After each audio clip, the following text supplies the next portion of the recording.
وداعيا إلى الله بإذنه وسراجا منيرا وبشر المؤمنين بأن لهم من الله فضلا كبيرا.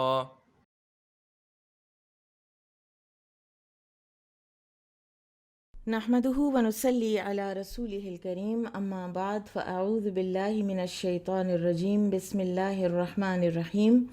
رب اشرح لي صدري ويسر لي امري واحلل عقدة من لساني يفقه قولي رب زدني علما اللهم فقهنا في الدين اللهم اني اسالك ايمانا لا يرتد ونعيما لا ينفد ومرافقة محمد صلی اللہ علیہ وسلم فی اعلیٰ جنت الخلد آمین یا رب العالمین۔ انشاءاللہ آج ہم کتاب الکفالہ سے اپنا سبق شروع کریں گے۔ کفالہ، کاف فا لام، لغوی معنی ہے ملانا، دو چیزوں کو آپس میں جوڑنا، چمٹانا، اور فقہاء کی اصطلاح میں کسی مال یا قرض کی ادائیگی یا کسی شخص کو بر وقت حاضر کر دینے کی ذمہ داری قبول کرنے کو کفالت کہتے ہیں۔ کسی مال یا قرض کی ادائیگی یا کسی بھی شخص کو بر وقت حاضر کر دینے کی ذمہ داری قبول کرنا کفالت کہلاتا ہے۔ اگر کوئی انسان کسی بے سہارا آدمی کے اخراجات کی کوئی ذمہ داری اٹھاتا ہے تو اس انسان کو کفیل کہتے ہیں، اور کفالت کو ضمان بھی کہا جاتا ہے، ضاد میم الف نون، اسی سے ضمانت ہے نا۔ یہ جو کئی دفعہ یہ پولیس اسٹیشن میں ضمانت ہوتی ہے تو وہ یہی ہوتی ہے کہ اگر یہ بندہ وقت آنے پر یا ضرورت پڑنے پر عدالت میں پیش نہ ہوا یا اس نے پولیس اسٹیشن میں رپورٹ نہ کی تو میں ضامن ہوں، میں اس کو لے کر آؤں گا، ٹھیک ہے۔ سو لہٰذا کفیل وہ ہوتا ہے جو ضمانت لینے اور ذمہ داری قبول کرتا ہے، اس کو کفیل کہتے ہیں، ٹھیک ہے۔ پھر ایک اور ٹرم ہے اس میں، اس سارے پروسیس میں، وہ ہے اصیل، الف صاد یا لام، اصیل، اصل سے، ٹھیک ہے۔ یہ وہ بندہ ہے جس کی کہ کوئی ضمانت لیتا ہے، ٹھیک ہے، جس کے ذمے کوئی یا حاضر ہونا ہوتا ہے، یا اس کے ذمے کوئی قرض ہے، یا اس کے ذمے کسی کی کوئی امانت ہے، ٹھیک ہے۔ تو جس کا کفیل بنا جاتا ہے اس کو اصیل یا مکفول عنہ بھی کہتے ہیں۔ اب تیسرا ایک اور شخص ہوگا کہ جس کا مطالبہ ہے، جس کا قرض ہے، کسی سچویشن میں یہ پولیس اسٹیشن ہو سکتا ہے، کسی سچویشن میں یہ عدالت ہو سکتی ہے، کسی سچویشن میں یہ ایک عام انسان بھی ہو سکتا ہے جس نے کسی کو قرض دیا، ٹھیک ہے۔ تو یہ وہ انسان جس کی چیز ہے یا جس کا حق ہے اس بندے کو حاضر کرنے کا، اس کو مکفول لہو کہتے ہیں۔ اور پھر وہ چیز، وہ مال یا وہ قرض جس کے متعلق ذمہ داری قبول کی گئی ہو تو اس کو مکفول بھی کہتے ہیں۔ کفالت کی تین قسمیں ہیں۔ ایک تو قرض کی ادائیگی، اس کو کفالت بالدین کہتے ہیں، کفالت بالدین۔ پھر اسی طرح کسی چیز کی حفاظت کی ذمہ داری کو کفالت بالعین کہتے ہیں۔ اور تیسرے کسی شخص کے متعلق ذمہ داری قبول کرنے کو کفالت بن نفس کہا جاتا ہے۔ اب مثال کے طور پر کس طرح کی ذمہ داریاں قبول کی جاتی ہیں اس کی کئی صورتیں ہیں، ان میں سے چند ایک یہ ہیں۔ کفیل مطلق طور پر ذمہ داری قبول کرتا ہے کہ میں اس قرض کو ادا کروں گا یا میں اس شخص کو حاضر کروں گا۔ اس صورت میں حقدار چاہے تو کفیل سے مطالبہ کرے، چاہے تو اصیل سے، اسے دونوں سے مطالبہ کرنے کا حق ہے۔ آپ کو یاد ہوگا کہ حوالہ میں ہم نے پڑھا تھا کہ پھر وہ پچھلے والے کا حق جو ہے وہ ختم ہو جاتا ہے، اس سے قرض ہٹ جاتا ہے، اس سے پھر پوچھا ہی نہیں جا سکتا، ٹھیک ہے۔ لیکن یہاں پر یہ ہے کہ دونوں سے پوچھا جا سکتا ہے۔ دوسری صورت، اگر کفیل یہ کہہ دے کہ اصیل ادا نہیں کرے گا، اگر اصیل ادا نہ کر سکا، ٹھیک ہے، ایک بندے نے دوسرے سے قرض لیا ہے، فار ایگزامپل عائشہ نے قرض لے لیا ہے آسمہ سے، ٹھیک ہے، عائشہ نے قرض لے لیا ہے آسمہ سے، اور بشریٰ جو ہیں انہوں نے ضمانت دی ہے آسما کو کہ عائشہ قرض واپس کر دیں گی. ٹھیک ہے، میں عائشہ کو جانتی ہوں، عائشہ ٹرسٹ وردی ہیں، عائشہ قرض واپس کر دیں گی. اور اگر کسی وجہ سے عائشہ قرض واپس نہ کر پائیں تو میں یعنی بشرا قرض واپس کر دوں گی. ٹھیک ہے، اس صورت میں حقدار پہلے اصیل سے مطالبہ کرے گا، وقت آنے پر آسما پہلے اپنا مطالبہ عائشہ سے کریں گی. اگر عائشہ ادا نہیں کر پاتی بوجوہ تو پھر آسما یہ مطالبہ بشرا کے پاس لے جائیں گی. پھر ایک اور صورت بھی ہو سکتی ہے، آسما نے عائشہ کو 1 سال کی مہلت دی. جب 1 سال کی مہلت دے دی ہے نا، تو اس صورت میں اب آسما بشرا سے 1 سال کی مدت کے اندر اندر مطالبہ نہیں کر سکتی. اور اگر سال کی مدت گزر گئی پھر عائشہ قرض ادا نہ کر سکیں تو پھر بشرا جو ہے ان سے مطالبہ کیا جا سکتا ہے. ٹھیک ہے، تو یہ ہے پورا پروسیس جو ہے، اس کو کفالت یا کفالہ کہا جاتا ہے. باب الکفالت فی القرض، قرض میں کفالت کا بیان. والدیون، اور دین میں بالابدان، بدن کے ساتھ، فزیکل مالی ضمانت، وغیرہ اور اس کے علاوہ. اب یہاں پر 2 الفاظ ہیں، قرض اور دین. جب یہ دونوں اس طرح اکٹھے آ جائیں تو وہ عربک میں ایک ٹرم ہوتی ہے نا کہ کچھ ایسے الفاظ ہوتے ہیں کہ جب وہ اکٹھے آئیں تو ان کے فرق معنی ہوتے ہیں، اور جب وہ اکیلے آئیں تو ان کا ایک ہی معنی ہوتا ہے. تو لہٰذا دین اور قرض جب اکٹھے آئیں تو دین کا معنی ہے خرید و فروخت میں جو چیز کسی کے ذمے ہو اسے دین کہا جاتا ہے. جبکہ اگر کسی نے پرسنلی کسی بندے سے کچھ پیسے لیے اور ان کو واپس کرنے کا وعدہ کیا تو اس کو قرض کہتے ہیں. اہل مدینہ ضامن کو زعیم، یہ کچھ تھوڑی سی ڈکشنری میننگز ہیں. اہل مدینہ ضامن کو زعیم کہتے ہیں، یہ لفظ قرآن میں بھی آیا ہے، ایہم بذالک زعیم، سورہ القلم میں. اہل مصر ضامن کو حمیل کہتے ہیں، حامیم یا لام، اور اہل عراق اس کو کفیل کہتے ہیں. اور شریعت میں قرض اور دین کے متعلق شخصی اور مالی ضمانت دونوں جائز ہیں. وقال ابو الزنادی عن محمد بن حمزة بن عمرو الاسلمی عن ابیہ ان عمر رضی اللہ عنہ، یہ حمزہ بن عمرو اسلمی رضی اللہ عنہ سے روایت ہے اور ان کے بیٹے روایت کر رہے ہیں. ان عمر رضی اللہ عنہ، یہ کہ عمر رضی اللہ عنہ نے بعثہ مصدقا، ان کو بھیجا تحصیلدار بنا کر، زکوٰۃ کلیکٹر بنا کر. تو جہاں وہ گئے وہاں ایک واقعہ ہوا. واقعہ کیا ہوا؟ فوقع رجل، تو بدکاری کی ایک آدمی نے، علی جاریتی امرأتہ، اپنی بیوی کی لونڈی سے. ٹھیک ہے، تو اپنی لونڈی سے تمتع جو ہے وہ تو جائز ہے، لیکن جب وہ اس کی اپنی لونڈی نہیں تھی، اس کی بیوی کی تھی، تو اس لیے یہ اس کا جرم ٹھہرا. فأخذ حمزۃ،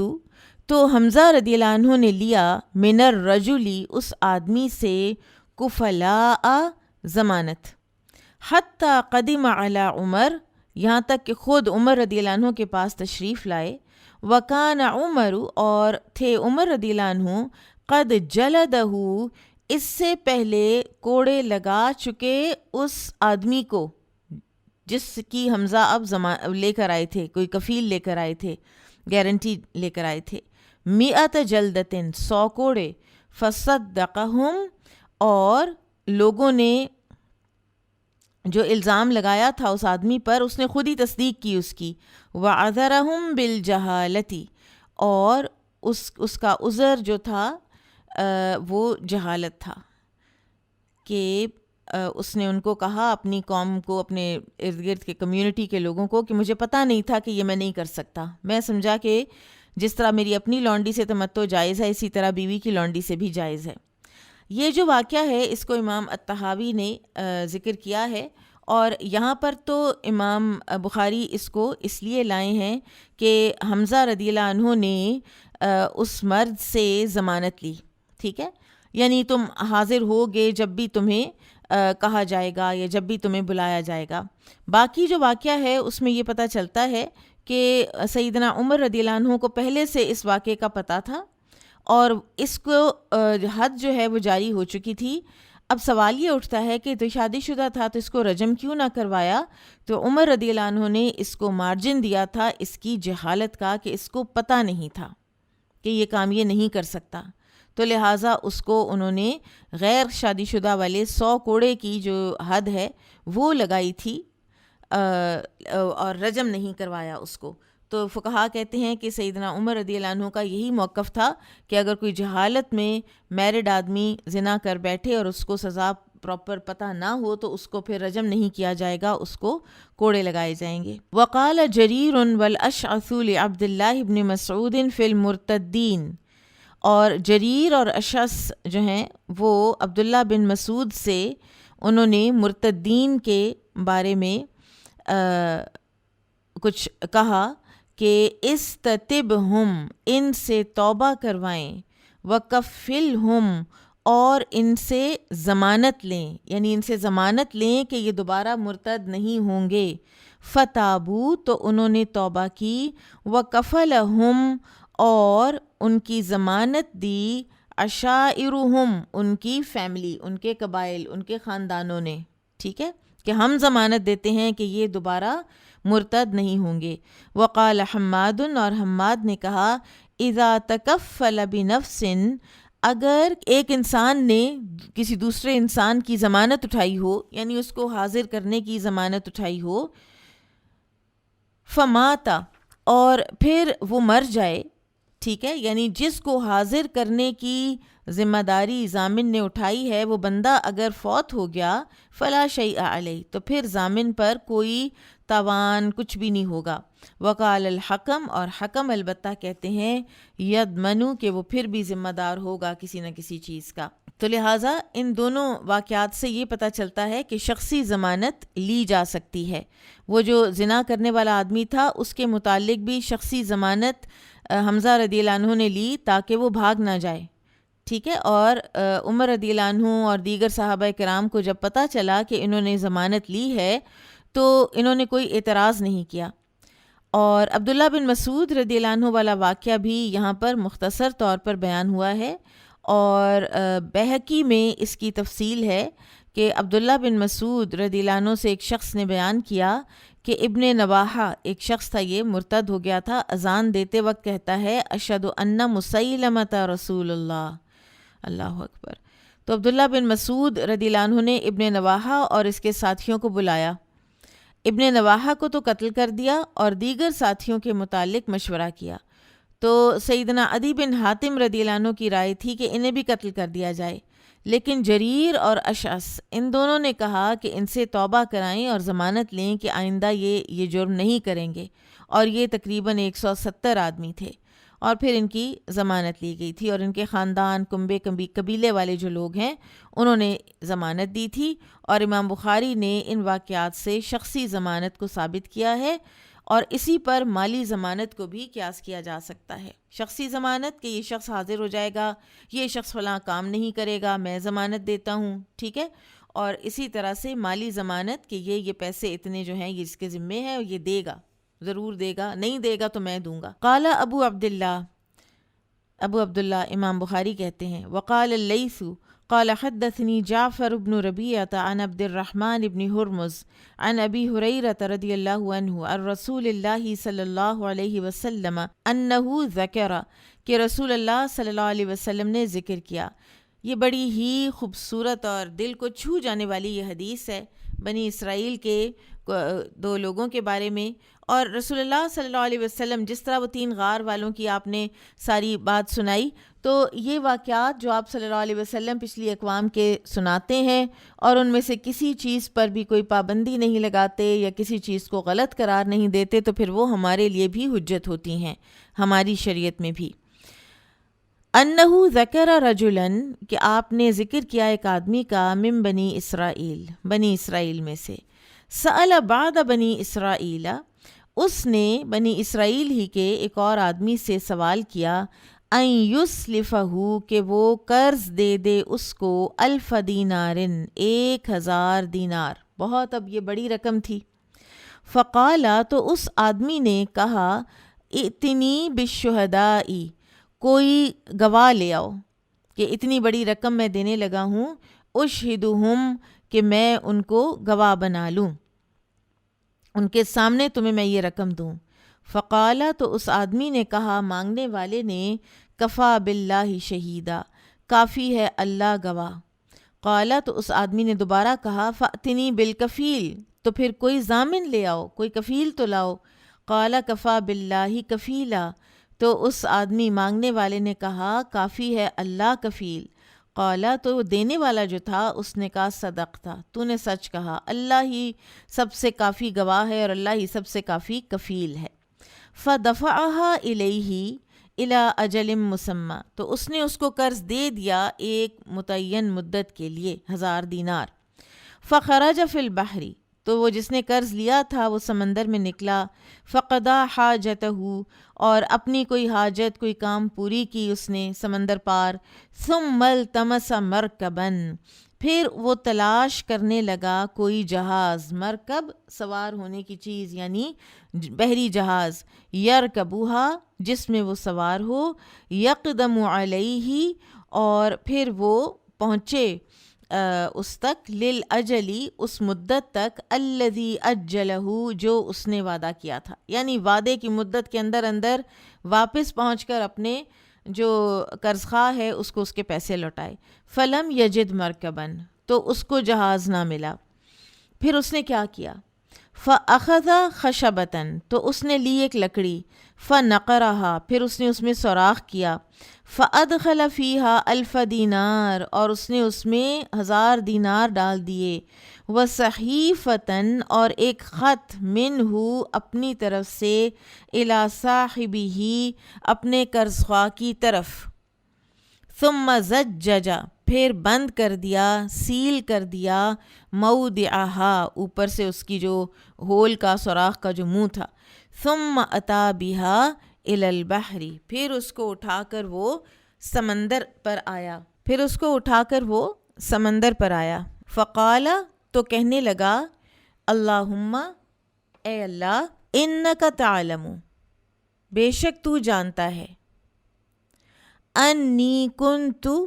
کہ بے شک میں نے، تسلفت، میں نے قرض لیا تھا، فلانن فلاں سے، 1000 دینار 1000 دینار، فسألنی کفیلا، تو اس نے مجھ سے مانگا تھا ایک کفیل،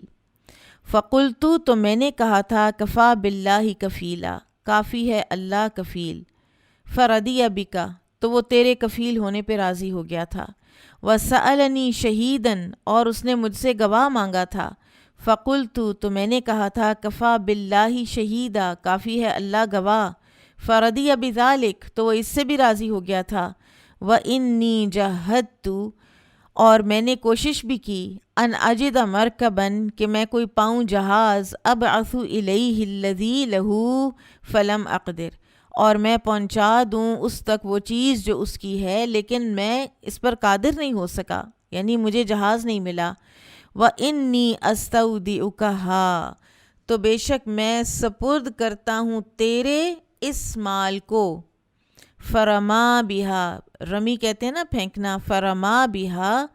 تو پھینک دیا ساتھ اس کے، یعنی اس کو، فی البحر سمندر میں، حتی ولجت فیہ، یہاں تک کہ وہ داخل ہو گئی، ڈوب گئی سمندر میں، ثم انصرف، پھر وہ لوٹ گیا، وہو فی ذالک، اور وہ اسی طرح رہا، یعنی تلاش کرتا سواری کو، یلتمس مرکباً، وہو فی ذالک یلتمس مرکباً، اور وہ اسی طرح رہا ایک مدت سواری کو تلاش کرتا، یخرج الی بلدہ، جو اس کو اس کے شہر میں لے جائے، فخرج الرجل الذی، تو نکلا ادھر اس شہر میں وہ آدمی، کان اسلفہ، جس نے قرض دیا تھا، ینظر، وہ دیکھتا تھا، لعل مرکباً، کہ شاید کہ بحری جہاز، قد جاء بمالہ، آئے اس کا مال لے کر، تو وہ ساحل پہ جاتا، دیکھتا کہ جہاز آ رہا ہے کہ نہیں آ رہا، فَإِذَا بِالْخَشَبَةِ الَّتِي فِيهَا الْمَالِ، تو اس نے دیکھا اس لکڑی کو جس میں مال تھا، اب اس کو نہیں پتا، فَأَخَذَهَا لِأَهْلِهِ حَطَبًا، تو اس نے اس لکڑی کو اٹھا لیا کہ چلو یہ ایندھن بن جائے گی گھر والوں کے لیے. فلما نشرها، پھر جب اس نے اس کو چیرا، وجد المال، تو اس نے پایا مال، والصحیفۃ، اور خط. ثم قدم الذی کان اسلفہ، پھر وہ آدمی بھی آ گیا کہ جس نے وہ قرض لیا تھا. فَأَتَى بِالْأَلْفِ دینار، اب اس کو نہیں پتا کہ لکڑی اس کو مل چکی ہے، تو اس نے پھر ایک اور 1000 دینار اس کو پیش کیے. فقال، پھر ساتھ معذرت کی، کہنے لگا واللہ ما زلت جاہدن، اللہ کی قسم میں لگا رہا کوشش میں، فی طلب مرکب، جہاز کی تلاش میں، لآتیک، تاکہ میں لا دوں تجھے، بمالی کا، تیرا مال. فما وجدت مرکبا، تو مجھے جہاز نہیں ملا، قبل الذی اتیت فیہ، اس سے پہلے کوئی بھی کہ جس میں آیا ہوں، اس سے پہلے مجھے کوئی جہاز نہیں ملا. قال، تو اس نے کہا قرض خواہ نے، هل كنت بعث الی بشیء، کیا تم نے مجھے اس سے پہلے کوئی چیز بھیجی ہے؟ قال، تو اس آدمی نے کہا اخبرک انی لم اجد مرکبا، میں نے تمہیں بتایا ہے کہ مجھے جہاز نہیں ملا تھا، قبل الذی جئت فیہ، اس سے پہلے جس میں کہ میں آیا ہوں. قال، اس نے کہا فإن اللہ قد ادى عنک الذی بعثت فی الخشبہ، تو بے شک اللہ تعالیٰ نے ادا کر دیا ہے تیری طرف سے وہ جو تو نے بھیجا تھا لکڑی میں. وانصرف بالالف الدینار راشدا، تو اب اپنے یہ جو 1000 دینار ہیں وہ لے کر بخوشی چلا جا. یعنی اس آدمی کی ذرا نیت کا بھی اندازہ کیجئے کہ کتنی اس کی نیک نیت تھی کہ میں نے یہ قرض جو ہے یہ واپس کرنا ہی کرنا ہے، کہ اس نے وہ دیر ہونے کو بھی اس نے گوارا نہیں کیا، اور اللہ کو کفیل اور شہید بنا کر جب بھیجا تو اللہ تعالیٰ نے وہ لکڑی سیدھی اس آدمی تک پہنچا دی. سبحان اللہ. اور پھر اس کو یہ بھی تھا کہ شاید نہ بھی پہنچے، تو پھر وہ ایک اور 1000 دینار بھی لے آیا. تو امام بخاری نے اس حدیث سے شخصی کفالت کو ثابت کیا ہے، کیونکہ رسول اللہ صلی اللہ علیہ وسلم نے اس واقعے کو بطور تعریف کے ذکر کیا ہے، کیونکہ وہ جو آدمی تھا وہ شخصی کفالت تو مانگ رہا تھا نا. جب اس نے کہا ہے کفا باللہ وکیلا، تو وہ کفالت تو مانگ رہا تھا نا کہ کوئی ضامن لے آؤ تو میں تمہیں دوں. یہ نہیں لایا تو علیحدہ بات ہے، لیکن وہ مانگ رہا تھا، اور اس پر آپ صلی اللہ علیہ وسلم نے کوئی اس کو غلط نہیں کہا، اور بلکہ تعریفاً اس واقعے کا ذکر کیا ہے، تو لہٰذا شخصی کفالت ثابت ہوتی ہے. باب قول اللہ عز وجل والذین عاقدت ایمانکم فآتوہم نصیبہم، اور اللہ تعالیٰ کا یہ فرمان، اور جن لوگوں سے تم نے قسم اٹھا کر عہد کیا تو ان کو ان کا حصہ دو. قال حدثنا الصلت بن محمد قال حدثنا ابو اسامة عن ادریس عن طلحة بن مصرف عن سعید بن جبیر عن ابن عباس رضی اللہ عنہما ولکل جعلنا موالی. ابن عباس رضی اللہ عنہ سے روایت ہے، اور ہم نے ہر ایک کے لیے موالی ٹھہرائے. یہ قرآن کی آیت ہے نا. قال، وہ کہتے ہیں یہاں موالی سے مراد ورثتاً، وارث ہیں. والذین عاقدت ایمانکم، اور جن سے تم نے قسم اٹھا کر پیمان باندھا. قال، اس کے بارے میں وہ کہتے ہیں کان المہاجرون، کہ جو مہاجرین تھے، لما قدموا علی النبی صلی اللہ علیہ وسلم، جب آئے مہاجرین نبی صلی اللہ علیہ وسلم کے پاس، المدینۃ، مدینہ میں، ورث المہاجر الانصاریہ، تو آپ صلی اللہ علیہ وسلم نے مہاجرین کو انصاریوں کا وارث بنا دیا.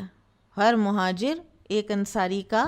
وارث، وہی جو بھائی چارہ ہوا تھا، اس میں ابتدا میں وراثت کا بھی ذکر تھا. دون ذوی رحمہ، اور اب یہ ترجیح ہو گئی ذو الارحام پر، یعنی رشتہ داروں سے بڑھ کر، بلڈ ریلیٹیو سے بڑھ کر یہ مواخات کا جو رشتہ ہے یہ ہو گیا، اور یہ وراثت اس کے مطابق ہونے لگی. للأخوة التي آخى النبی صلی اللہ علیہ وسلم بینہم، اس اخوت کی وجہ سے جو نبی صلی اللہ علیہ وسلم نے ان کے درمیان بنائی تھی. فلما نزلت، اور جب یہ آیت نازل ہوئی، وَلِكُلٍّ جَعَلْنَا مَوَالِي، اور ہم نے ہر ایک کے لیے موالی بنائے ہیں یعنی وارث بنائے ہیں. نسخت تو پھر یہ جو اجازت تھی نا مہاجرین کو اپنا وارث بنانے کی یہ منسوخ ہو گئی. ثم قال پھر فرمایا والذین عقدت ایمانکم اور جن لوگوں سے تم نے قسم اٹھا کر عہد و پیمان لیا انہیں ان کا حصہ دو. ٹھیک ہے, یہ جو تھی پہلے تو وراثت میں آ رہی تھی نا, ٹھیک ہے, لیکن یہ باقی رہی کس چیز میں؟ الا النصر کہ ٹھیک ہے تم ان کی مدد کر سکتے ہو, والرفادہ اور ان کی ہمدردی کر سکتے ہو, والنصیحہ اور ان کی سچی خیرخواہی کر سکتے ہو. وقد ذهب المیراث اور میراث جو تھی وراثت اس کا پانے کا حق جاتا رہا. ویوصى له اور وصیت کی جا سکتی ہے اس کے لیے. اب والذین عقدت یا عقدت یہ دونوں طرح سے پڑھا گیا ہے, معنی ایک ہی ہے. والذین عقدت یا عقدت ایمانکم فآتوہم نصیبہم, تو اس کی وضاحت یہاں پر کی گئی ہے کہ قسم اٹھا کر عہد و پیمان باندھنے والے انصار تھے جنہوں نے مواخات کے سبب مہاجرین کو وراثت میں شامل کیا تھا. تو ابن عباس کے کہنے کے مطابق وَلِكُلٍّ جَعَلْنَا مَوَالِي کے نزول کے بعد ترکے میں حصے کی اجازت ختم ہو گئی, البتہ مواخات, مدد, اعانت اور خیرخواہی تک محدود ہو گئی. امام بخاری نے عنوان میں اس طرف اشارہ کیا ہے کہ کفالہ کا مقصد یہ ہے کہ حصول ثواب کے لیے کسی چیز کو اپنے ذمے کر لیا جائے تو وہ لازم ہو جاتی ہے, جیسے قسم اٹھا کر عہد کرنے سے وراثت کا حق لازم ہو گیا تھا. اور بخاری کی شرح ابن منیر جنہوں نے کی ہے, بہت سی شروحات ہیں, ان میں جو ابن منیر ہیں انہوں نے لکھا ہے کہ کفالت کے باب میں امام بخاری یہ روایت اس لیے لائے ہیں کہ جب اسلام شروع ہوا تو اس میں یہ جو عقد ہوا تھا یعنی جو عہد کیا تھا انصار نے, اس سے ترکے کا وراثت کا حق پیدا ہو جاتا تھا. تو کفالت سے بھی مال کی ذمہ داری کفیل پر عائد ہوگی کیونکہ وہ بھی ایک عہد ہے, ایک عقد ہے. ٹھیک ہے, سو یہ ڈیریویشن ہے امام بخاری رحمہ اللہ کی. بعض اوقات وہ اتنا چیلنج کرتے ہیں نا آپ کے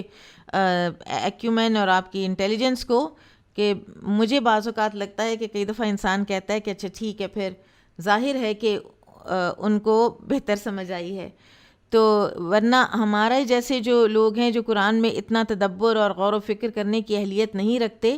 اور حدیث میں, تو ہم ان چیزوں سے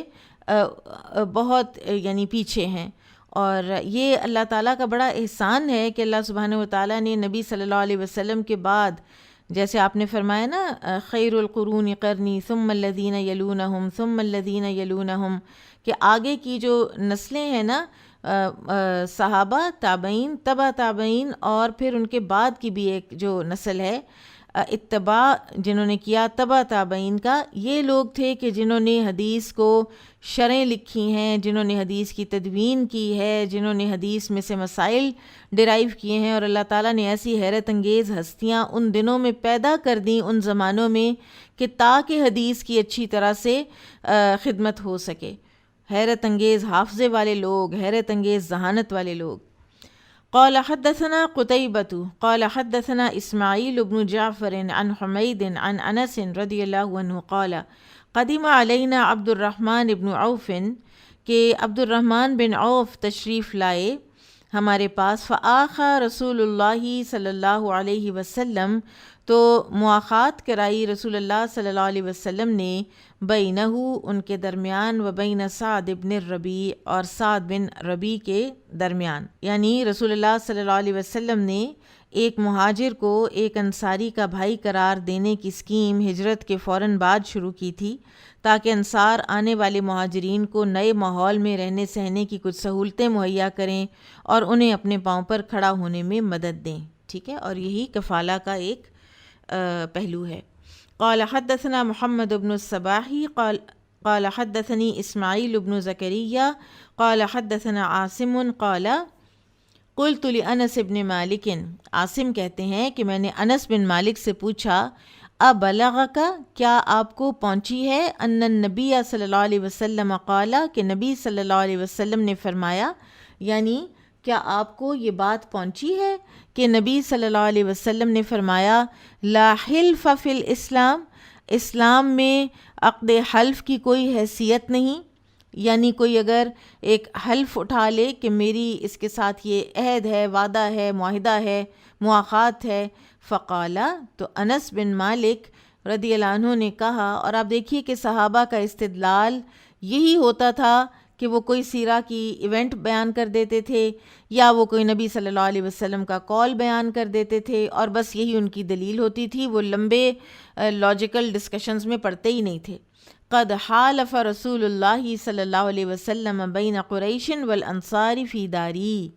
انہوں نے کہا کہ قریش اور انصار میں عہد و پیمان میرے اپنے گھر میں کرایا تھا رسول اللہ صلی اللہ علیہ وسلم نے، تو پھر لا حلف فی الاسلام کیسے ہوا؟ در حقیقت دور جاہلیت میں یہ حلف جو ہیں یہ اٹھائے جاتے تھے کسی دشمن سے لڑنے کے، کسی پر حملہ کرنے کے، اور ظلم کرنے پر بھی یہ عہد جو ہے یہ کیا جاتا تھا، حلف اٹھایا جاتا تھا۔ اور اسلام میں اس طرح کے عہد و پیمان کی کوئی گنجائش نہیں ہے، ٹھیک ہے۔ اور یہ جو حدیث ہے نا لا حلف فی الاسلام، یہ صحیح مسلم میں ہے، اور جبیر بن مطعم نے اس کو بیان کیا ہے، تو حدیث تو یہ بھی صحیح ہے، لیکن یہ کوئی ایک اکراس دا بورڈ، یا جیسے کہتے ہیں کہ یہ سویپنگ سٹیٹمنٹ یا ہر جو معاملہ ہے اس کے لیے یہ نہیں ہے، ٹھیک ہے۔ حلف کی ممانعت کا دیکھا جائے گا کہ وہ کس موقع و محل میں کی جا رہی ہے، کس موقع و محل میں حلف درست نہیں ہے، اور کب حلف اٹھایا بھی جا سکتا ہے۔ نیک مقاصد کے لیے، دین کی نصرت کے لیے حلف ابھی بھی اٹھایا جا سکتا ہے، البتہ وہ جو جاہلیت کے طور طریقے تھے کہ چاہے میرے قبیلے کا آدمی ظالم ترین آدمی ہے، لیکن کیونکہ میرے قبیلے کا ہے تو لہٰذا پھر اس کا خون میرا خون ہے، جس سے وہ لڑے گا اس سے ہم بھی لڑیں گے، تو اس طرح کی حمیت جاہلیت کا اسلام سے کوئی تعلق نہیں ہے، کیونکہ اس میں حق اور ناحق کی کوئی تمیز ہی نہیں رہتی۔ بابو من تکفل عن میت، جو شخص میت کے قرض کا ضامن بنے، دینن قرض کا، فلیس لہ ان یرجع، تو وہ اس سے رجوع نہیں کر سکتا پھر، کیونکہ وہ تو بندہ دنیا سے چلا گیا، اس میت سے تو قرض ہٹ گیا، ایک نے جب کفالت لے لی تو وہ اس سے رجوع نہیں کر سکتا۔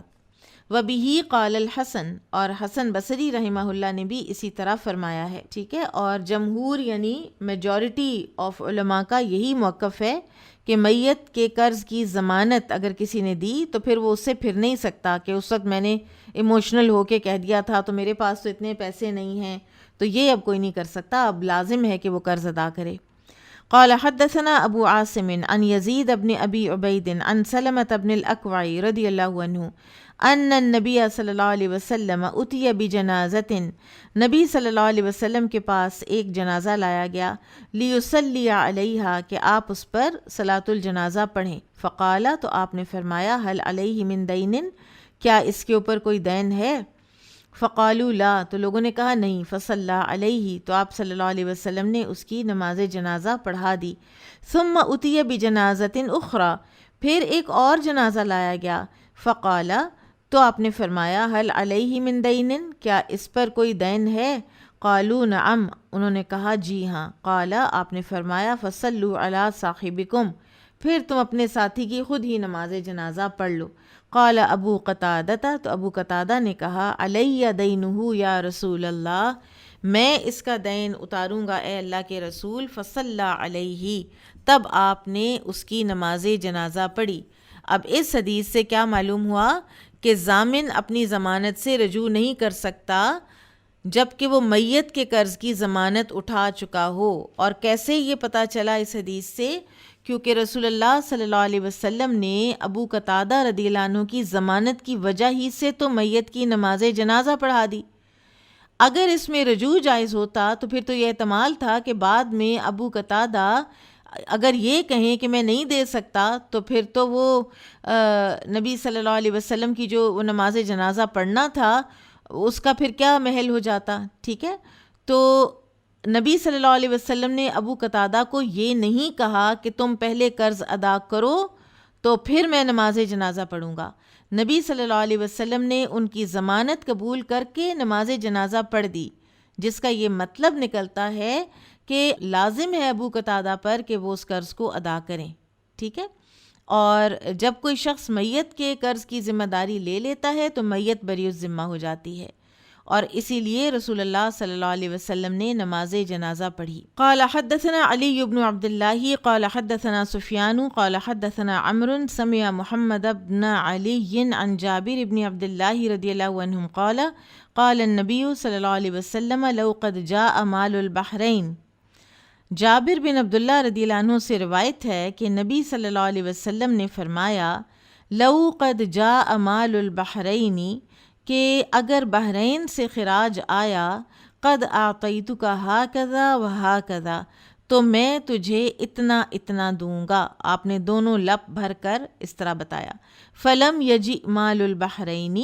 تو نہ آیا بحرین سے کوئی مال، کوئی خراج، حتیٰ قبض النبی صلی اللہ علیہ وسلم، یہاں تک کہ رسول اللہ صلی اللہ علیہ وسلم کی وفات ہو گئی۔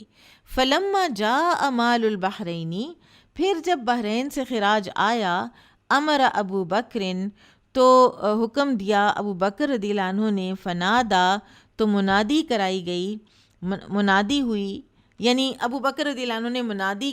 کا حکم دیا، من کان لہ عند النبی صلی اللہ علیہ وسلم عدۃ، کسی کا اگر نبی صلی اللہ علیہ وسلم کے ذمے کوئی وعدہ ہے، یعنی آپ صلی اللہ علیہ وسلم نے کوئی وعدہ کیا تھا، او دین، یا قرض ہے، فلیأتنا، تو وہ ہمارے پاس آ جائے، فأتیتہ، تو میں چلا گیا آپ کے پاس، فقلت، تو میں نے کہا، ان النبی صلی اللہ علیہ وسلم قال لی کذا و کذا، مجھے نبی صلی اللہ علیہ وسلم نے یہ بات فرمائی تھی،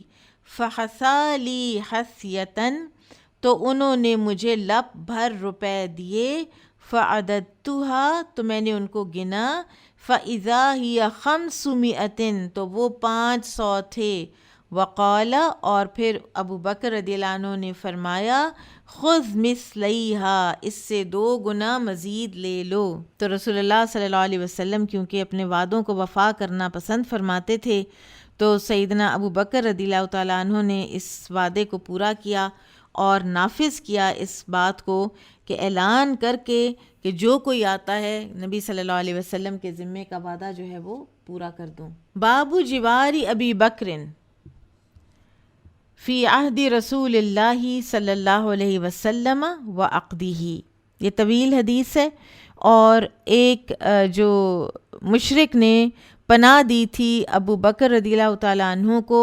مکہ میں، اس کے لیے اور کفالہ جو ہے غیر مسلم کی، اس کو ثابت کرنے کے لیے امام بخاری یہ حدیث یہاں پر لائے ہیں۔ بابو جوار ابی بکرن، پناہ دینا ابو بکر کو، فی عہد رسول اللہ صلی اللہ علیہ وسلم، رسول اللہ صلی اللہ علیہ وسلم کے عہد میں، زمانے میں، و عقدہ، اور اس کے ساتھ آپ کا عہد کرنا۔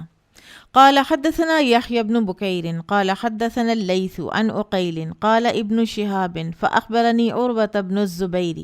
أن عائشة رضي الله عنها زوج النبي صلى الله عليه وسلم قالت، ام المومنین عائشہ رضی اللہ تعالیٰ عنہ نے فرمایا، لم اعقل ابویہ، نہیں میں نے پایا جب سے میں نے ہوش سنبھالا اپنے والدین کو، الا وہما، مگر یہ کہ وہ دونوں تھے، یدینان الدین، دین اسلام پر۔ وقال ابو صالح قال حدثنی عبد اللہ عن یونس عن الزہری قال اخبرنی عروۃ بن الزبیر ان عائشہ رضی اللہ عنہا قالت، یہاں پر ایک اور لا کر سند، تو امام بخاری مزید اس کو تقویت پہنچا رہے ہیں روایت کو۔ لم اعقل ابویہ، نہیں پایا میں نے اپنے والدین کو جب سے ہوش سنبھالا، قط، کبھی، الا وہما یدینان الدین،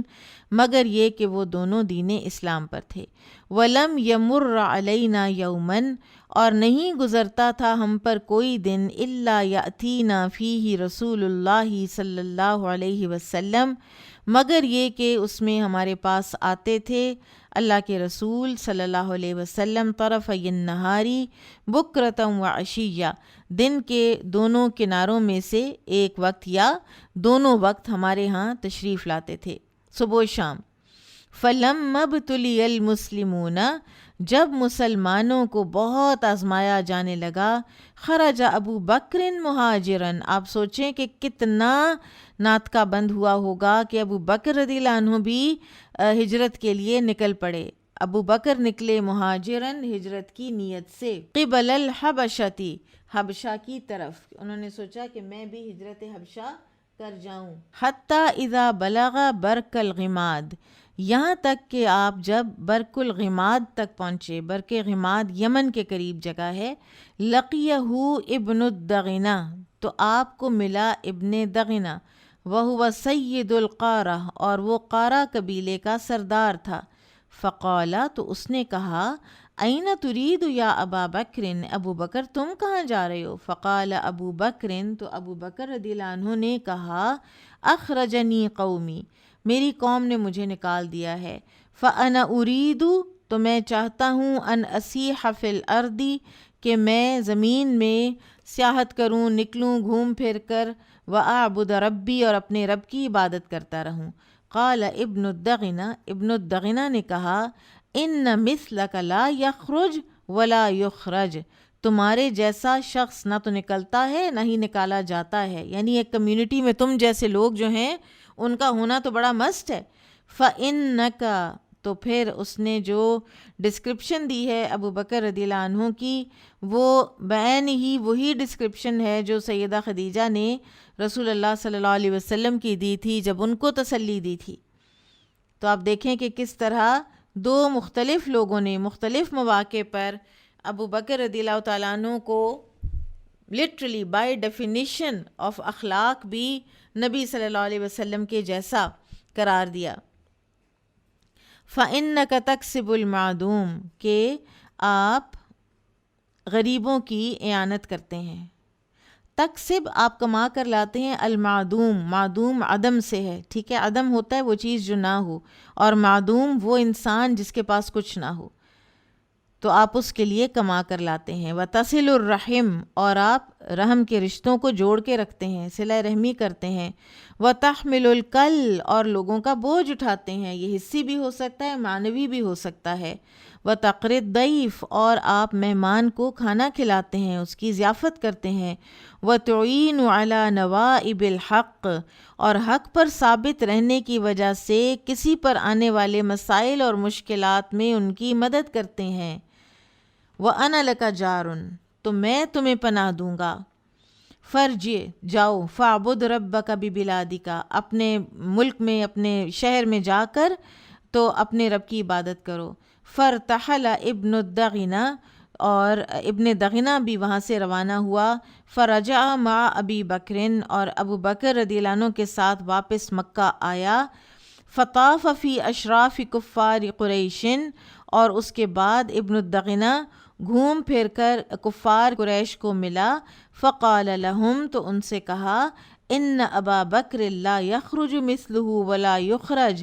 ابو بکر ایسا ہے انسان کہ نہ خود نکل سکتا ہے نہ ہی اسے نکالا جاتا ہے۔ اتخرجون رجلا، کیا تم لوگ ایک ایسے آدمی کو نکالو گے یا نکلنے پر مجبور کرو گے، یکسب المعدوم، جو بے بسوں کے لیے کمائی کرتا ہے، وَيَصِلُ الرَّحِمَ، اور صلہ رحمی کرتا ہے، وَيَحْمِلُ الْكَلَّ، اور بوجھ اٹھاتا ہے مجبوروں کے، وَيَقْرِي الضَّيْفَ، اور مہمان کو کھانا کھلاتا ہے، وَيُعِينُ عَلَى نَوَائِبِ الْحَقِّ، اور حق پر ثابت قدم رہنے والے پر آنے والی مشکلات میں اس کی مدد کرتا ہے۔ فَأَنْفَدَتْ قُرَيْشُ جِوَارَ ابْنِ الدَّغِنَةِ، تو قریش نے ابن الدغنہ کی پناہ کو مان لیا۔ وَآمَنُوا أَبَا بَكْرٍ، اور ابو بکر کو امان دے دی۔ وَقَالُوا لِابْنِ الدَّغنَةِ، اور ابن الدغنہ سے کہا، مر ابا بکرن، ابو بکر کو حکم دو، انہیں خبردار کرو، وارن کرو۔ فَلْيَعْبُدْ رَبَّهُ فِي دَارِهِ کہ یہ اپنے رب کی عبادت کرے اپنے گھر کے اندر، فَلْيُصَلِّ پھر وہ اس نماز پڑھ لیا کرے، فَلْيَقْرَأْ مَا شَاءَ اور قرآن پڑھ لے جتنا چاہے، وَلَا يُؤْذِينَا بِذَلِكَ اور ہمیں اذیت نہ دے اپنی ان عبادات کی وجہ سے، وَلَا يَسْتَعْلِنْ بِهِ اور نہ ہی اعلان ہی کرے ان چیزوں کا، یعنی اعلانیہ یہ عبادات نہ کرے،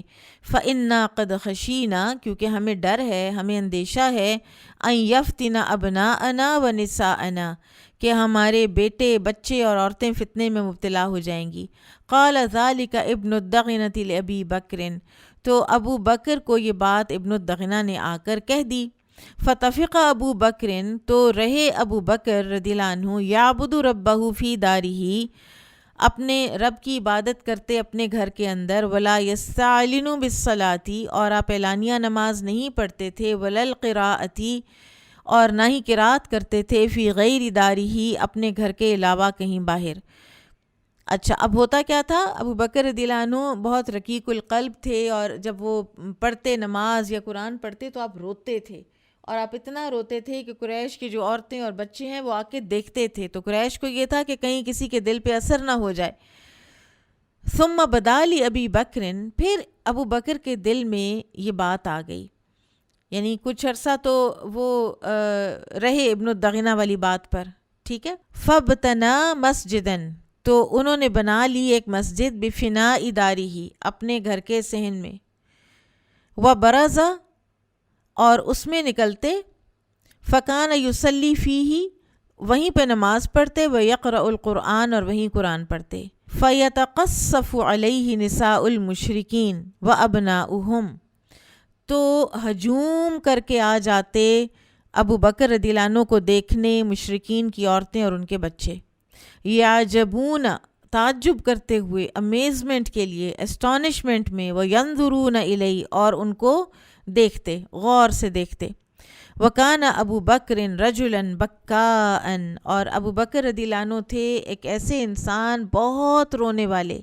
لا یملک دمعہ حین یقرأ القرآن، سبحان اللہ، جب وہ قرآن پڑھتے تو اپنے آنسوؤں پر قابو ہی نہیں پا سکتے تھے۔ فَأَفْزَعَ ذَلِكَ أَشْرَافُ قُرَيْشٍ مِّنَ الْمُشْرِكِينَ تو گھبرا گئے اس سے قریش کے جو مشرک سردار تھے، وہ اس بات سے پھر گھبرا گئے۔ فَأَرْسَلُوا إِلَىٰ ابن الدغنہ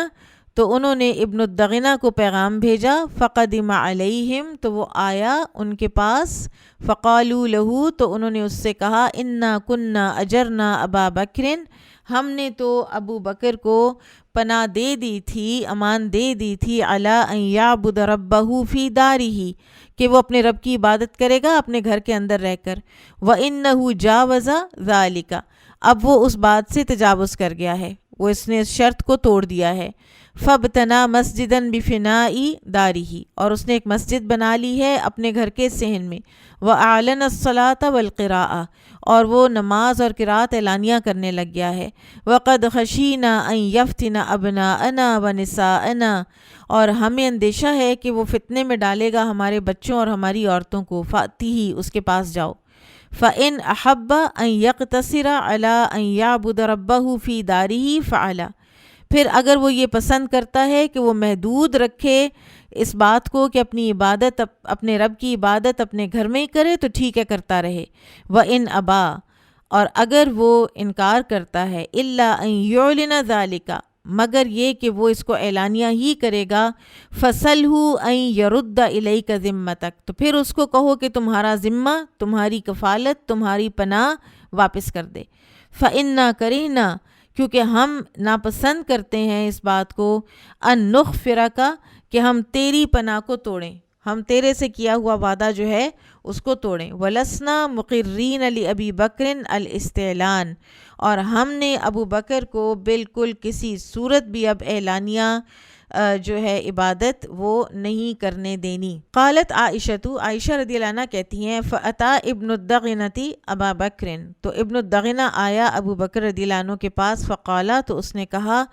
قد علمت الذی عقدت لک علیہ تمہیں پتہ ہے کہ کس بات پر تمہارا میرا عہد ہوا تھا، فإما ان تقتصر علی ذلک تو اگر تو تم اس تک محدود رہتے ہو تو ٹھیک ہے، وَإِمَّا چاہو تو اس تک محدود رہو، یعنی اپنی عبادت اپنے گھر کے اندر کرو اور خاموشی سے کرو،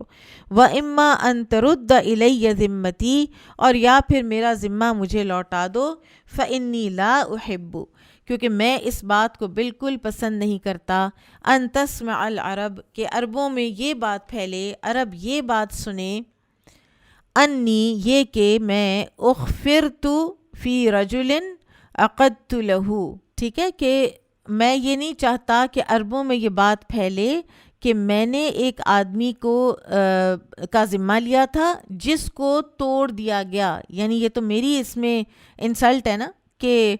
قریش میرا عہد توڑ دیں، میری امان جو ہے اس کو کوئی امپورٹنس نہ دیں، تو اب وہ اسی نہج پر پہنچ گئے ہیں، تو تم جو ہو یا میری ضمانت واپس کر دو اور یا پھر اسی بات پر قائم رہو جو میرے تمہارے درمیان ہوئی تھی۔ قال ابو بکر تو ابو بکر نے کہا فإنی ارد الیک جوارک میں تمہاری پناہ واپس کرتا ہوں، تمہارا ذمہ واپس کرتا ہوں، وارضی بجوار اللہ اور میں اللہ کی پناہ پر راضی ہوں، ورسول اللہ صلی اللہ علیہ وسلم اور رسول اللہ صلی اللہ علیہ وسلم یومئذ بمکہ اس دن مکہ ہی میں تھے، اس وقت آپ صلی اللہ علیہ وسلم بھی مکہ ہی میں تھے۔ فقال رسول اللہ صلی اللہ علیہ وسلم تو رسول اللہ صلی اللہ علیہ وسلم نے فرمایا قد اریت دار ہجرتکم مجھے تمہاری ہجرت کا مقام دکھا دیا گیا ہے، رأیت صبختن میں نے دیکھی ہے ایک کلر والی زمین، ذات نخل کھجوروں کے درختوں والی، بین لابتینی دو پتھریلے میدانوں کے درمیان، وہم الحرتانی اور یہ وہ دو ہرے ہیں، حرتان جو دو لاوے کی چٹانیں ہیں جن کے درمیان میں مدینہ ہے، فہاجر من ہاجر تو ہجرت کر گیا جس نے ہجرت کی، یعنی لوگوں نے ہجرت کرنی شروع کر دی، قبل المدینتی مدینہ کی طرف، حین ذکر ذلک رسول اللہ صلی اللہ علیہ وسلم جب رسول اللہ صلی اللہ علیہ وسلم نے اس بات کا ذکر کیا، ورجع الی المدینتی بعد من کان ہاجر الی ارض الحبشہ اور مدینہ ہی کی طرف ہجرت کر گئے بعض وہ صحابہ بھی جو ہجرت کر کے حبشہ چلے گئے تھے، ٹھیک ہے، تو وہ بھی پھر مدینہ آ گئے، ٹھیک ہے، جیسے ابو سلمہ، ام سلمہ، یہ لوگ جو ہیں یہ اس وقت ہی آ گئے تھے، عثمان رضی اللہ عنہ، رقیہ رضی اللہ عنہا، ٹھیک ہے، یہ لوگ اس وقت ہی آ گئے تھے۔ وتجہز ابو بکر تو ابو بکر رضی اللہ عنہ نے بھی سامان بنانا شروع کر دیا، مہاجرن ہجرت کرنے کی ارادے سے، فقال له رسول اللہ صلی اللہ علیہ وسلم تو رسول اللہ صلی اللہ علیہ وسلم نے ان سے فرمایا علی رسلک ذرا ٹھہر جاؤ، جلدی نہ کرو،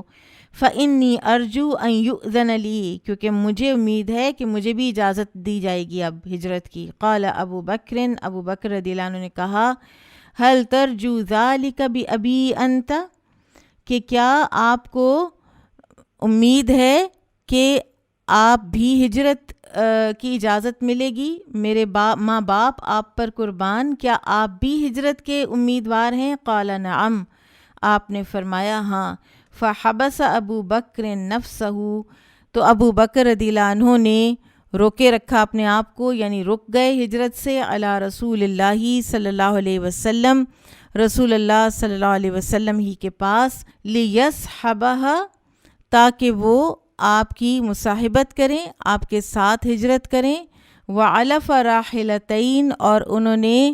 چارہ کھلایا دو سواریوں کو، کانتا عندہ جو ان کے پاس تھیں، ورق السمری کیکر کے پتے، اربعۃ اشہر 4 مہینے، یعنی ان کو پالا اور ان کو صحت مند کیا تاکہ ہجرت کا جو سفر ہے وہ آسانی سے کیا جا سکے۔ امام بخاری حدیث کیوں لائے ہیں؟ یہ ثابت کرنے کے لیے کہ جو شخص کسی کو پناہ دے تو یا ضمانت دے اس کی، تو وہ اس بات کا التزام لیتا ہے کہ جس کو پناہ دی گئی ہے اسے کوئی اذیت نہیں پہنچے گی، گویا وہ اس کا ضامن ہوتا ہے کہ اسے کسی قسم کی تکلیف سے دوچار ہونے نہیں دیا جائے گا، اور امام بخاری نے صرف اسی مقصد کے لیے اس طویل حدیث کا ذکر کیا ہے، اور یہ بھی کہ ایک کافر کی پناہ بھی لی جا سکتی ہے۔ اس سے یہ بھی ثابت ہوا کہ جب کسی مومن کو کسی ظالم سے خطرہ ہو تو وہ ایسے اسٹرانگ کافر شخص کی پناہ حاصل کر سکتا ہے جو اس کی حفاظت کرے، اور یہ بھی توکل کے منافی نہیں ہے۔ اور لیکن اس سے یہ بھی پتہ چلتا ہے کہ جب ابو بکر رضی اللہ عنہ نے ابن الدغنہ کی پناہ چھوڑ دی اور صرف اللہ پر توکل کیا اور کسی کا سہارا تلاش نہیں کیا، تو بھی اللہ تعالیٰ نے ان کی حفاظت کی اور ان کو ظالموں کے رحم و کرم پر نہیں چھوڑا۔ ابن حجر رحمہ اللہ، جنہوں نے صحیح بخاری کی سب سے مشہور شرح فتح الباری لکھی ہے، وہ کہتے ہیں کہ اس مقام پر امام بخاری جو یہ حدیث لائے ہیں تو اس کی غرض یہ ہے کہ ابو بکر ابن الدغنہ کی ضمانت اور اس کے امان دینے پر راضی ہو گئے تھے۔ رسول اللہ صلی اللہ علیہ وسلم نے بھی اسے برقرار رکھا، اور اسے کتاب الکفالہ میں لانے کی وجہ یہ ہے کہ اس حدیث سے شخصی ضمانت ثابت ہوتی ہے۔ گویا جس نے انہیں پناہ دی تھی اس نے آپ کی حفاظت کی پوری ذمہ داری اٹھائی کہ انہیں کسی قسم کی تکلیف سے دوچار نہیں ہونے دیا جائے گا۔ باب الدین، قرض کا بیان۔ قال حدثنا يحيى بن بكير قال حدثنا الليث عن عقيل عن ابن شهاب عن أبي سلمة عن أبي هريرة رضي الله عنه أن رسول الله صلى الله عليه وسلم كان يؤتى بالرجل المتوفى عليه الدين فيسأل، کہ جب رسول اللہ صلی اللہ علیہ وسلم کے پاس کوئی میت لائی جاتی جس کے اوپر قرض ہوتا تو آپ پوچھتے حل ترک لدینہ فضلا، کیا اس نے اپنے قرض کی ادائیگی کے لیے کچھ مال چھوڑا ہے؟ فَإِنْ حُدِّثَ أَنَّهُ تَرَكَ لِدَيْنِهِ، اور اگر آپ کو بتایا جاتا کہ اس نے اپنے دین کے لیے چھوڑا ہے کچھ مال، وفاءً، کہ تاکہ وہ قرض پورا ادا کیا جا سکے، صلی، تو پھر تو آپ اس کی نماز جنازہ پڑھ دیتے تھے، وَإِلَّا، اور اگر ایسا نہ ہوتا، قال للمسلمین، تو آپ مسلمانوں سے کہتے صلوا علی صاحبکم، اپنے ساتھی پر خود ہی نماز پڑھ لو۔ فلما فتح اللہ علیہ الفتوح، اور پھر جب اللہ تعالیٰ نے فتوحات کے دروازے آپ صلی اللہ علیہ وسلم پر کھول دیے، یعنی ایز اسلامک مملکت آپ کے پاس آنے لگ گئے مال، تو آپ نے فرمایا، قالا، فرمایا، انا اولا بالمؤمنین، میں زیادہ حقدار ہوں مومنوں کے حوالے سے، من انفسہم، ان کی اپنی جانوں سے بھی۔ فمن توفی من المؤمنین، تو جو کوئی وفات پا گیا اہل ایمان میں سے، فترک دینا، تو چھوڑ گیا کوئی دین، کوئی قرض، فعلی قضاؤہ، تو مجھ پر ہے اس کا ادا کرنا۔ ومن ترک مالا، اور جس نے مال چھوڑا، کوئی ترکہ چھوڑا، فلی ورثتہ، تو وہ اس کے ورثاء کا ہے، وہ میں نہیں لوں گا۔ ہاں، قرض اگر وہ چھوڑ کر گیا ہے تو میرے پاس آئیں، میں دوں گا قرض۔ اس سے پتہ چلتا ہے کہ نبی صلی اللہ علیہ وسلم کا اور ہر پیغمبر کا بیسکلی یہ منصب ہے کہ وہ اہل ایمان کا سب سے زیادہ خیر خواہ ہوتا ہے، اور پھر اسلامی حکومت پر بھی ذمہ داری ادا ہوتی ہے کہ اگر کوئی قرض چھوڑ کے چلا گیا ہے اور اس کے پچھلے ورثاء قرض ادا نہیں کر پا رہے تو اس کے قرض اتارنے کا بندوبست کرے۔ اگر وہ ترکہ اتنا کافی نہیں چھوڑ گیا تو پھر حکومت وقت کو انوالو ہونا چاہیے۔ اور اس حدیث سے یہ بھی پتہ چلا کہ قرض کتنی بری بلا ہے۔ رسول اللہ صلی اللہ علیہ وسلم نے اس کی موجودگی میں نماز جنازہ پڑھانے سے انکار فرمایا ہے، اور اسی طرح سے آپ صلی اللہ علیہ وسلم قرض سے بچنے کے لیے اللہ تعالیٰ کی پناہ بھی مانگتے تھے، اور اگر کسی مجبوری کی وجہ سے قرض لینا پڑے تو پھر ادائیگی کی فکر دامنگیر رہنی چاہیے۔ بعض لوگوں کی عادت ہو جاتی ہے، قرض لیتے ہیں، اس کو اڑا دیتے ہیں، پھر اور لیتے ہیں، پھر اور اڑا دیتے ہیں، تو یہ عادت نہیں ہونی چاہیے۔ انسان کو اپنی قناعت کے ساتھ اپنی مینز میں رہ کر زندگی گزارنی چاہیے، ٹھیک ہے؟ اور اگر کبھی باامر مجبوری قرض لینا ہی پڑے تو اس کی ادائیگی کی مکمل پوری نیت ہونی چاہیے۔ کفالہ کے بعد اب وکالہ، کتاب الوکالہ، کسی آدمی کا دوسرے کو اپنا کام سپرد کرنا وکالت کہلاتا ہے۔ یہ جو عدالتوں میں وکیل ہوتے ہیں، آپ اپنا معاملہ ان کے سپرد کرتے ہیں نا، کیونکہ انسان کو زندگی میں بہت سے ایسے کاموں سے واسطہ پڑ جاتا ہے کہ جن کو وہ خود انجام نہیں دے پاتا، اور اس کی مختلف صورتیں ہو سکتی ہیں۔ کبھی یہ ہوتا ہے کہ آدمی کو کسی کام کی ضرورت ہوتی ہے لیکن اس کام کو خود انجام دینے کی اس میں اہلیت نہیں ہوتی. کبھی ایسا بھی ہوتا ہے کہ وہ بزی ہوتا ہے کسی اور کام میں اور کوئی دوسرا کام درپیش ہو جاتا ہے تو پھر اس کو کسی اور کی مدد لینے کی ضرورت ہوتی ہے. بعض اوقات ایسا بھی ہوتا ہے کہ کام اس کا اتنا وسیع ہو جاتا ہے, اتنا پھیل جاتا ہے کہ ایک آدمی کے بس کی بات ہی نہیں رہتی کہ وہ اس کو انجام دے, اس لیے وہ دوسروں کو شریک کرتا ہے اس میں. ٹھیک ہے, لہٰذا جو کام انسان خود کر لیتا ہے یا کر سکتا ہے تو ضرور کر لے. جب وہ اس میں کسی اور کو شریک کرتا ہے, سپرد کرتا ہے اپنا کام کسی کو, تو اس کو وکالہ کہتے ہیں اور شریعت میں اس کی اجازت ہے. بہرحال یہ ضروری ہے کہ دوسرا آدمی جس کو یہ سپرد کیا جا رہا ہے کام, وہ اس کو بجا لانے کی اس کے اندر صلاحیت ہو. اس میں بھی اب اصطلاحات ہیں. موکل جو اپنا کام کسی کے سپرد کرتا ہے. ہم افشاں اسد کو لائر بنا دیتے ہیں. ٹھیک ہے, تو افشاں اسد ہو گئی وکیل, اور موکل کون ہے؟ موکل ہیں آمنہ آصف. ٹھیک ہو گیا جی. آمنہ آصف کا کام ہے, افشاں اسد کے سپرد ہے, اور جس کام کی ذمہ داری سونپی جاتی ہے اسے موکل بھی کہا جاتا ہے, اور اس پورے پروسیس کو وکالت کہتے ہیں. ابھی کچھ ہی دن گزرے, ہماری ایک بہت ہی سینئر الہدیٰ اسلام آباد سے ہماری ایک آئی تھیں کوآرڈینیٹر,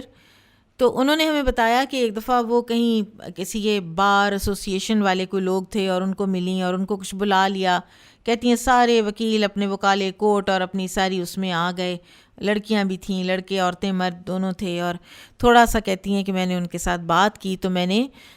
جھوٹ کے حوالے سے ہی بات کی. تو کہتے ہیں کہ ایک جو لڑکی تھی وہ اتنی بری طرح وہ روئی, اتنا رونے لگ گئی, اور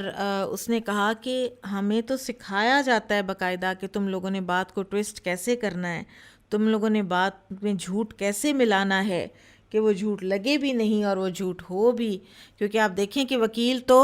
اس کو بھی ملتا ہے کہ جو مقتول کے ورثاء ہیں, اور وکیل تو قاتل کو بھی مل جاتا ہے. تو بہرحال قرآن میں آتا ہے وَلَا تَكُن لِّلْخَائِنِينَ خَصِيمًا, بددیانت لوگوں کی حمایت کرنے میں جھگڑا کرنے والا مت بننا. کتاب الوکالہ. بابن وکالۃ الشریک الشریک فی القسمۃ وغیرہا, تقسیم اور دوسرے کاموں میں ایک شریک کا دوسرے شریک کے لیے وکیل بننا. فار ایگزامپل, اگر میں موکل ہوں, ٹھیک ہے, میں موکل ہوں اور میں نے اپنا وکیل بنایا ہے ہاجرہ لغاری کو, ٹھیک ہے جی, جو کہ اکثر ہوتی ہیں. اور ہوتا کیا ہے کہ مجھے کچھ فلائر بٹوانے ہیں کسی کورس کے, اور میں نے حاضرہ کو دے دیے کہ آپ بٹوا دیں, یا آپ بانٹ دیں یا آپ بٹوا دیں. ٹھیک ہے, وہ خود بانٹتی ہیں یا ہاکر کو دیتی ہیں. ٹھیک ہے, تو وہ پھر ہمارا وکیل ہے, یعنی تقسیم پر بھی یہ کام جو ہے وہ کروایا جا سکتا ہے. وقد اشرک النبی صلی اللہ علیہ وسلم علیًا فی ہدیہ, رسول اللہ صلی اللہ علیہ وسلم نے علی رضی اللہ عنہ کو پہلے اپنی قربانی میں شریک کیا. ثم امرہ بقسمتها, پھر انہیں ان کی تقسیم پر بھی مامور کیا. اب یہ جو کلام ہے اوپر جو تعلیق ہے یہ ہے دو احادیث سے ماخوذ. حدیث جابر میں ہے کہ رسول اللہ صلی اللہ علیہ وسلم نے علی رضی اللہ عنہ کو حکم دیا کہ وہ اپنا احرام برقرار رکھیں, اور آپ صلی اللہ علیہ وسلم نے انہیں اپنی قربانی میں بھی شریک کیا. یہ حجۃ الوداع کی بات ہے اور یہ صحیح بخاری کی حدیث ہے. دوسری حدیث حضرت علی رضی اللہ عنہ سے مروی ہے کہ رسول اللہ صلی اللہ علیہ وسلم نے انہیں اونٹوں کی نگہداشت پر مامور کیا تھا اور کہا تھا کہ انہیں تقسیم کر دیں, اور یہ بھی صحیح بخاری کتاب الحج میں ہے. تو ان احادیث سے پتہ چلا کہ اپنے شریک کار کو بھی وکیل بنایا جا سکتا ہے, خواہ وہ کام تقسیم کا ہو یا کسی اور چیز سے متعلق ہو. قال حدثنا قبیصۃ قال حدثنا سفیان عن ابن ابی نجیح عن مجاہد عن عبد الرحمن ابن ابی لیلى عن علی رضی اللہ عنہ قال امرنی رسول اللہ صلی اللہ علیہ وسلم مجھے حکم دیا رسول اللہ صلی اللہ علیہ وسلم نے ان اتصدق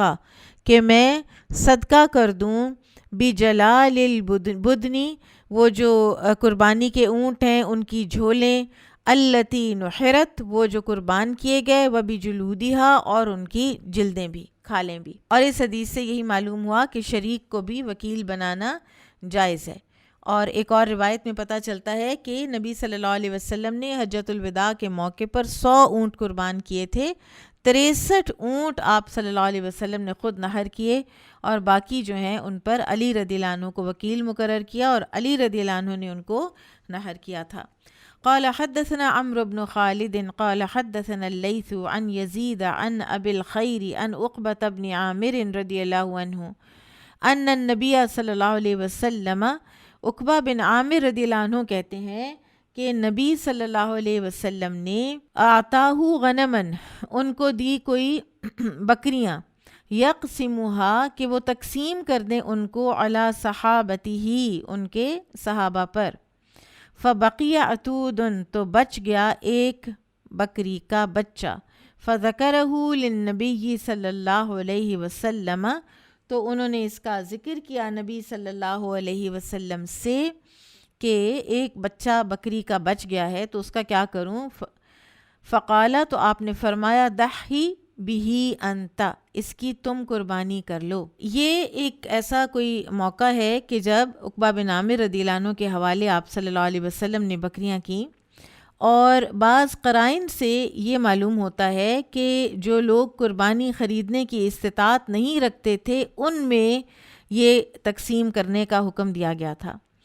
اور یہ جو اینڈ میں ہے کہ ایک بچہ رہ گیا بکری کا اور آپ صلی اللہ علیہ وسلم نے فرمایا دحی بھی انتا اس کی تم قربانی کر لو، تو ابن حجر لکھتے ہیں کہ اس سے معلوم ہوتا ہے کہ وہ خود بھی انہی لوگوں میں شامل تھے جن کا تقسیم میں حصہ تھا، کیونکہ اینڈ میں آپ صلی اللہ علیہ وسلم نے ان کو بھی دی ہے اور انہی کو پھر تقسیم پر بھی مامور کیا تھا، تو لہٰذا اس سے بھی یہ مسئلہ ثابت ہوا کہ شریک کو وکیل بنایا جا سکتا ہے۔ باب اذا وکل المسلم حربیا فی دار الحرب او فی دار الاسلامی جازا، جب مسلمان کسی حربی کو دار الحرب یا دار الاسلام میں وکیل مقرر کرے تو جائز ہے۔ نان مسلم ہے، جنگ والا ملک ہے، شہر ہے، تو جو کوئی اگر اس کو وکیل بنانا چاہتا ہے اس کے ذمے کام سپرد کرتا ہے تو کر سکتا ہے، ٹھیک ہے۔ قال حدثنا عبد العزیز ابن عبد اللہ قال حدثني یوسف ابن الماجشون عن صالح ابن ابراہیم ابن عبد الرحمن ابن عوف عن ابیہ عن جدہ عبد الرحمن ابن عوف رضی اللہ عنہ قال، آپ اس سند کو اگر دیکھیں نا تو آپ دیکھیں گے کہ کس طرح نسل در نسل احادیث ٹرانسفر ہوئی ہیں۔ عبد الرحمن بن عوف رضی اللہ عنہ نے فرمایا کاتبت امیہ بن خلف کتابا، میں نے امیہ بن خلف سے ایک تحریری معاہدہ کیا، ریٹن پیکٹ کیا۔ وہ کیا پیکٹ تھا؟ بِأَن يَحْفَظَنِي کہ وہ میری حفاظت کرے گا، فی ساغیتی بمکہ میرے حقوق کی مکہ میں، وَأَحْفَظَهُ فی ساغیتہ بالمدینہ اور میں حفاظت کروں گا اس کے حقوق کی مدینہ میں۔ اور ان کی دوستی تھی، ان کا دور جاہلیت سے بھائی چارہ تھا۔ فلما ذکرت پھر جب وہ ٹریٹی لکھتے ہوئے میں نے کہا الرحمن الرحمن، قال لا اعرف الرحمن، وہ کہنے لگا امیہ میں رحمان کو نہیں جانتا، سبحان اللہ۔ کاتبنی بسمک الذی کان فی الجاہلیہ، تو اس نے کہا کہ اپنا جو تمہارا دور جاہلیت میں نام تھا اس نام کے ساتھ میرے ساتھ پیکٹ کرو۔ فکاتبتہ، تو وہ کہتے ہیں میں نے پھر کر لی اس کے ساتھ یہ پیکٹ عبد عمر کے نام سے، ان کا پہلا نام عبد عمر تھا۔ فلما کان فی یوم بدر، تو جب تھا یوم بدر، خرجت الی جبل، تو میں ایک پہاڑ کی طرف نکلا، لأحرزہ، تاکہ میں پناہ دے لوں، حفاظت میں لے لوں امیہ کو، حین نام الناس، جب لوگ سو رہے ہوں۔ فابصرہ بلال، تو بلال نے دیکھ لیا اس کو، فخرج حتی وقف علی مجلس من الانصار، تو بلال رضی اللہ تعالیٰ عنہ نکلے اور انصار کے ایک گروہ کے پاس، ان کی مجلس کے پاس پہنچے. فقال، اور ان سے کہا، امیہ بن خلف، امیہ بن خلف یہاں موجود ہے. لا نجوت ان نجا امیہ، میں نہ نجات پاؤں اگر امیہ نجات پا جائے تو. فخرج معہ فریق من الانصار، تو بلال کے ساتھ نکل پڑے ایک گروہ انصار کا، فی آثارنا، ہمارے پیچھے پیچھے، ہمارے نقش قدم پر. فلما خشیت، پھر جب مجھے ڈر ہوا، ان یلحقونا، کہ وہ آ ملیں گے ہمیں، خلفت لہم ابنہ، تو پیچھے چھوڑ دیا میں نے ان کے لیے امیہ کا بیٹا، لاشغلہم، کہ تاکہ کچھ دیر اس میں مشغول رہیں. فقتلوہ، تو انہوں نے اس لڑکے کو قتل کر دیا. ثم ابوا حتی یتبعونا، پھر وہ نہ رکے اور ہمارے پیچھے پیچھے آتے رہے. وکان رجلا ثقیلا، اور امیہ بھاری بھرکم آدمی تھا. فلما ادرکونا، پھر جب انہوں نے ہمیں پا لیا، وہ ہم تک پہنچ گئے انصار، قلت لہو، تو میں نے امیہ سے کہا، ابرک، بیٹھ جاؤ، گھٹنوں کے بل بیٹھنا. فبرکا، تو وہ بیٹھ گیا. فالقیت علیہ نفسی، تو میں نے اپنے آپ کو اس کے اوپر ڈال دیا. لامنعہ، تاکہ انصار سے اس کو بچا سکوں، تاکہ میں انصار سے اس کو بچا سکوں. فتجللوہ، تو وہ پل پڑے اس پر، بالسیوفی، تلواروں سے، من تحتی، میرے نیچے سے، حتی قتلوہ، یہاں تک کہ انہوں نے اس کو قتل کر دیا. وَأَصَابَ أَحَدُهُمْ رِجْلِي بِسَيْفِهِ، اور ان میں سے ایک کی تلوار میرے پاؤں پر بھی پڑی. وَكَانَ عبد الرحمن بن عوف، اور عبد الرحمن بن عوف جو تھے، یُرِینَا ذَلِكَ الْأَثَرَ، وہ نشان جو تلوار کا تھا وہ دکھایا کرتے تھے ہمیں، فی ظہر قدمہ، اپنے پیر کے نیچے. قال ابو عبداللہ، امام بخاری کہتے ہیں، سمع یوسف صالحا و ابراہیم اباہ، ایک اور سند دیتے ہیں ساتھ. عبد الرحمن بن عوف جو تھے یہ مسلمان تھے اور مدینہ میں تھے. امیہ کافر تھا، مکہ میں تھا، جو کہ اس وقت دارالحرب تھا. ان دونوں کا ایک باہمی معاہدہ ہوا کہ ہم اپنے اپنے علاقوں میں ایک دوسرے کے حقوق کا خیال رکھیں گے، اور یہی وکالت ہے. وکیل کا یہی کام ہوتا ہے کہ وہ اپنے موکل کے مصالح کا خیال رکھے. اور یقیناً عبد الرحمن بن عوف رضی اللہ عنہ نے رسول اللہ صلی اللہ علیہ وسلم کی نالج کے بغیر یہ نہیں کیا تھا،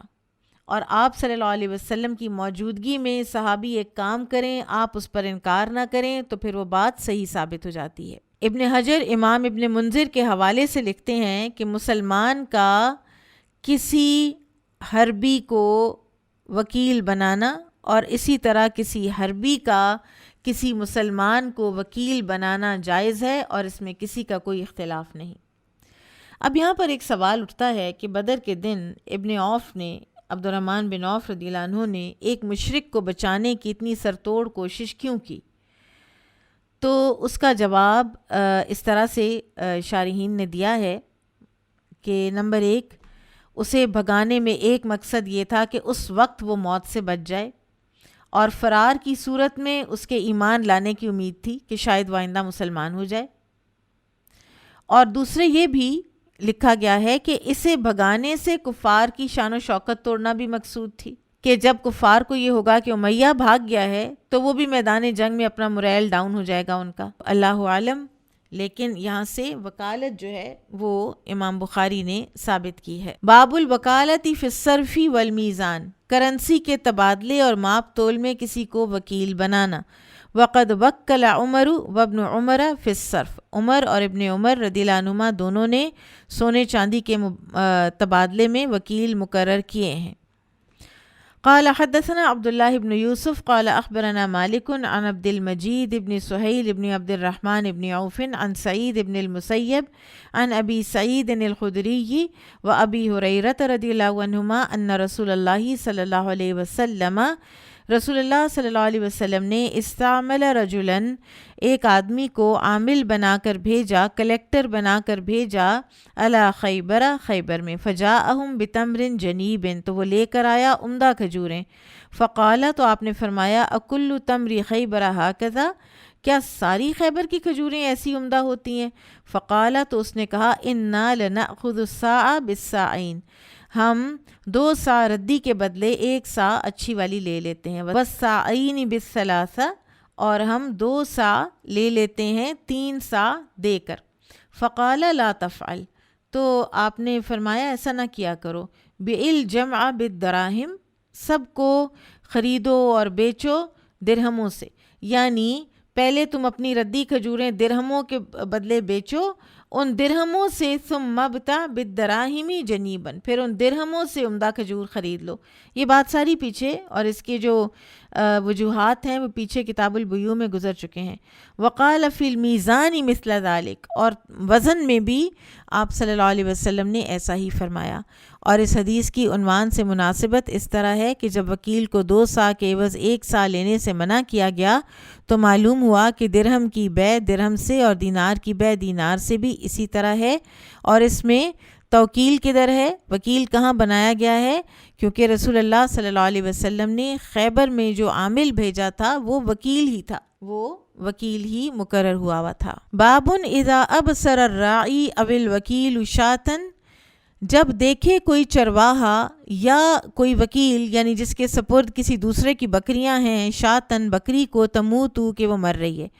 او شیئن یا کسی چیز کو، یفسدو کہ وہ خراب ہو رہی ہے، ذبحہ اس کو ذبح کر دے بکری کو، او اصلحہ یا خراب ہوتی ہوئی چیز کو ٹھیک کر دے، ما یخاف علیہ الفساد جو اس کو اندیشہ ہو کہ اس میں کوئی اب گڑبڑ ہونے والی ہے تو اس کو درست کر دے، تو وکیل ایسا کر سکتا ہے۔ قال حدثني اسحاق بن ابراہیم سمع المعتمر انبأنا عبید اللہ النافع انه سمع ابن کعب بن مالک يحدث عن ابیہ انه كانت له غنم ترعى بسلع، کعب بن مالک نے فرمایا کہ ان کی کچھ بکریاں تھیں کہ جو کہ سلع پہاڑی پر چرا کرتی تھیں۔ فابصرت جاریۃ لنا، تو ہماری ایک لونڈی نے دیکھا، جو کہ یعنی ان کو چرا رہی تھی بکریوں کو، تو اس نے دیکھا بشاتن ایک بکری کو، من غنمنا ہماری بکریوں میں سے، موتن کہ وہ مرنے لگی۔ فکسرت حجرن، تو اس نے توڑا ایک پتھر کو جیسے نکیلا کر لیا جاتا ہے، شارپ کر لیا۔ فذبحتها به، تو اس لڑکی نے، اس جاریہ نے اس کو ذبح کر دیا بکری کو۔ تو کعب نے ان سے کہا، یعنی اپنے گھر والوں سے، لا تأکلوا اسے مت کھاؤ، حتی اسأل رسول اللہ صلی اللہ علیہ وسلم، یہاں تک کہ میں پوچھ لوں رسول اللہ صلی اللہ علیہ وسلم سے، او ارسل الی النبی صلی اللہ علیہ وسلم من یسألہ، یا میں کسی کو بھیجوں رسول اللہ صلی اللہ علیہ وسلم کے پاس جو پوچھ لے۔ وَأَنَّهُ سَأَلَ النَّبِيَّ صلی اللہ علیہ وسلم عن ذَاكَ، اور انہوں نے پوچھا نبی صلی اللہ علیہ وسلم سے اس کے بارے میں، او ارسلا، یا کسی کو بھیجا اور وہ پوچھ کے آیا، فَأَمَرَهُ بِأَكْلِهَا، تو آپ نے کہا کہ کھا لو اس کو، کوئی ایشو نہیں ہے۔ قال عبید اللہ کہتے ہیں، یہ راوی ہیں ایک حدیث کے جنہوں نے نافع سے حدیث سنی ہے، فَيُعْجِبُنِي أَنَّهَا أَمَةٌ وَأَنَّهَا ذَبَحَتْ، مجھے بڑا عجیب لگتا ہے، I am amazed، کہ وہ ایک لڑکی سی تھی اور اس نے مرتی ہوئی بکری کو اس نے ذبح کر لیا۔ تو اگر کوئی چیز خراب ہو رہی ہو تو پھر مالک سے پوچھنے کی ضرورت نہیں، بلکہ وکیل یا ملازم اسے خود ہی ٹھیک کر سکتا ہے۔ فرض کریں آپ کو سالن چھوڑ کے کہیں چلے گئے اور سالن خراب ہو رہا ہے، پرانا ہو رہا ہے، اور ملازم نے سوچا کہ میں اس کو کسی کو دے دوں، یا اس نے خود کھا لیا اس کو، یا اس کے بارے میں جو بھی اس کا ایک بہتر اس نے اس کا سمجھا ڈسپوزل، تو اس نے کر دیا، تو اس نے ٹھیک کیا۔